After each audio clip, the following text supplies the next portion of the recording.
चुनाव सुधार को लेकर के लोकसभा में जमकर घमासान हुआ। एसआईआर का मुद्दा उठाते हुए राहुल गांधी ने कहा कि वोट चोरी एंटी नेशनल है। बीजेपी सांसद निशिकांत दुबे ने कहा ईवीएम हो या एसआईआर दोनों कांग्रेस लेकर के आई, लेकिन अब विरोध करती है। उधर अखिलेश यादव ने सदन में नई आशंका जता दी, ये कहते हुए कि सरकार और चुनाव आयोग मिलकर एसआईआर के बहाने अंदर ही अंदर एनआरसी वाला काम कर रहे हैं।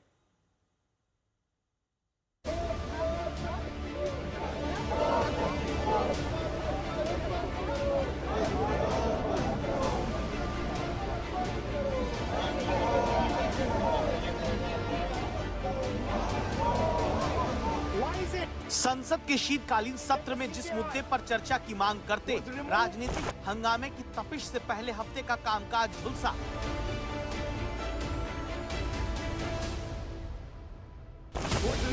आखिरकार उस पर चर्चा सदन के भीतर शुरू हुई। राहुल गांधी 28 मिनट से ज्यादा देर बोलने के लिए खड़े हुए। बीच में हंगामा हुआ। राहुल गांधी ने अपने संबोधन में 5 आरोप लगाए, 3 सवाल पूछे। कहा कि सबसे बड़ा राष्ट्र विरोधी काम है वोट चोरी। The biggest anti-national act you can do is vote chori. There is no bigger anti-national act that you can do than vote chori. Because when you destroy the vote, you destroy the fabric of this country. You destroy modern India.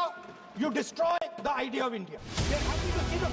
चुनाव सुधार में SIR पर सवाल उठाते हुए vote चोरी का मुद्दा उठाने तक पहुंचे राहुल गांधी ने भाषण की शुरुआत आरएसएस पर वार से की। Everything has emerged from the vote. All the institutions have emerged from the vote. So it's obvious that the RSS has to capture all the institutions that have emerged from the vote. RSS का नाम लिया तो सदन में हंगामा होने लगा। हम लोग अनुरोध है नेता प्रतिपक्ष से, आप विषय पर ही रहिए।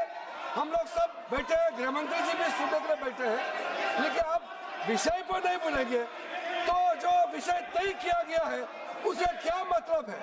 अगर चुनाव सुधार पर ही नहीं बोलेंगे तो फिर इतना समय सबका क्यों बर्बाद करना चाहते हैं नेता प्रतिपक्ष?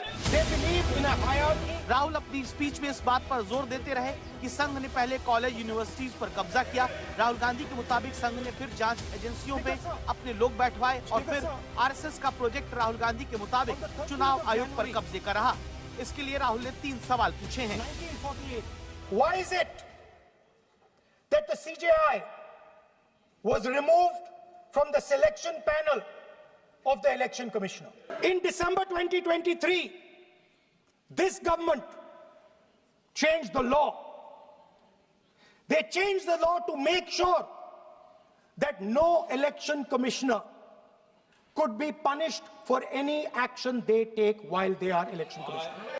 Why was a law put in place that allows the election commission to destroy CCTV footage 45 days after the election?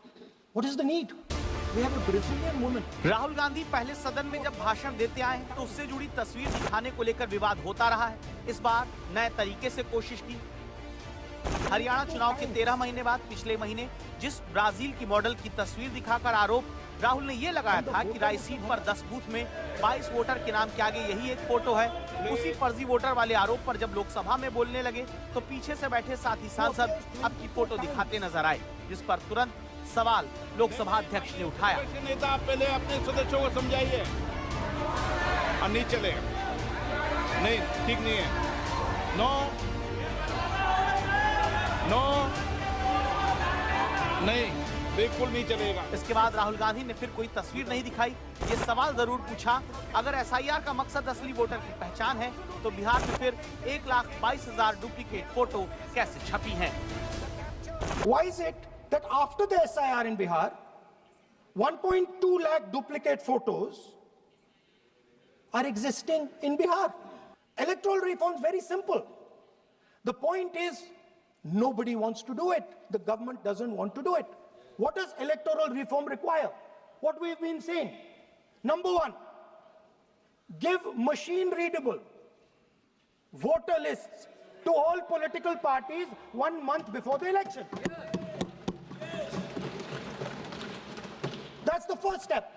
The second step is take back the law that allows the destruction of CCTV footage.